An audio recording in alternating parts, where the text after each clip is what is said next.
ಕುಣಿದಾಡಿತು ದೀನಗೋದಲ ನೆಲದಲ್ಲಿ, ಕುಣಿದಾಡಿತು ನಲಿದಾಡಿತು ದೀನಗೋದಲ ನೆಲದಲ್ಲಿ.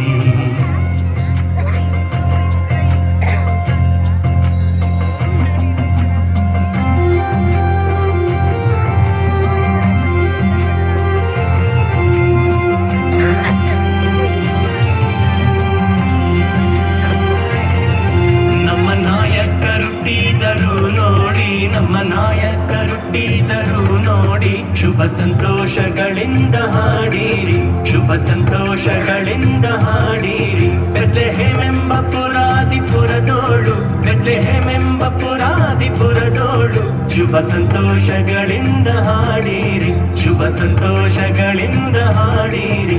ಕೊಲ್ಲ ಜನರೇ ಕೇಳಿರಿ ನೀವೀಗ, ಕೊಲ್ಲ ಜನರೇ ಕೇಳಿರಿ ನೀವೀಗ, ನಮ್ಮ ನಾಯಕರುಟ್ಟಿದರು ನೋಡಿ, ನಮ್ಮ ನಾಯಕರುಟ್ಟಿದರು ನೋಡಿ. ಅತ್ತ ದೂರ ದೇಶದಿಂದ ನಡೆದು ಬಂದ ಜ್ಞಾನಿಗಳಿಗೆ ಅರಸ ಯರೋದ ದಾರಿ ತೋರಿಸಲಿಲ್ಲ, ಆದರೆ ಆಗಸದ ನಕ್ಷತ್ರ ದಾರಿ ತೋರಿಸಿತು. ಅಹಂಕಾರಿ ಹೃದಯದ ಅರಸನಿಗೆ ಸ್ವರ್ಗದ ಜ್ಯೋತಿಯು ಕಾಣಲಿಲ್ಲ, ಆದರೆ ಮುಕ್ತ ವಿಶ್ವಾಸದಲ್ಲಿ ಬಂದ ಜ್ಞಾನಿಗಳಿಗೆ ಆ ಮಹಾಜ್ಯೋತಿ ಕಾಣಿಸಿತು. ಜ್ಞಾನಿಗಳು ಕಂದನನ್ನು ಕಂಡು ನಮಿಸಿದರು.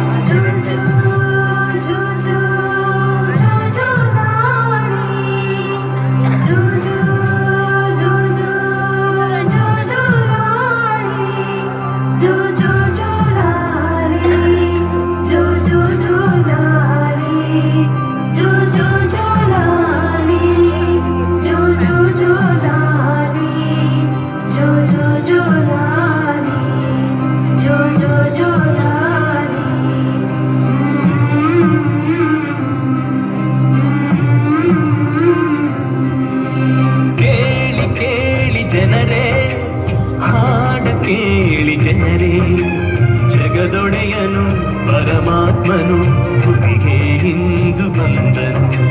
ಕುರುಬರು ಕುಣಿದು ಹೋದರು, ರಾಯರು ನಮಿಸಿ ಹೋದರು.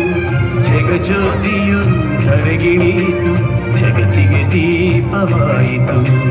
ಜಗಜ್ಯೋತಿಯು ಧರೆಗಿಳಿಯಿತು, ಜಗತ್ತಿಗೆ ದೀಪವಾಯಿತು.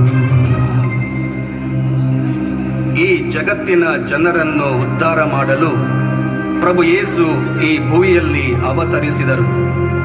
ಮುಗ್ಧ ಮಗುವಿನ ರೂಪದಲ್ಲಿ ಈ ಪುಟ್ಟ ಕಂದನ ಹೆಜ್ಜೆ ಹೆಜ್ಜೆಗಳಲ್ಲಿ ಜೀವ ಚಿಗುರಿತು, ಪ್ರೀತಿ ಬೆಳೆಯಿತು. ಈ ಪುಟ್ಟ ಕಂದ ದೇವಾಲಯದಲ್ಲಿ ಕಾಣಿಕೆಯಾದ, ನಜರೇತಿನಲ್ಲಿ ಮಗುವಾದ, ಜೆರುಸಲೇಮಿನಲ್ಲಿ ಜ್ಞಾನಿಯಾದ, ಗಲಿಲಯದಲ್ಲಿ ಜನಪ್ರೇಮಿಯಾದ, ಕೊನೆಗೆ ತನ್ನ ತಂದೆಯ ಆಲಯದಲ್ಲಿ ಅಭಿಷೇಕಗೊಂಡು ಜನತೆಯ ಉದ್ಧಾರಕ್ಕೆಂದು ಹೊರಟ.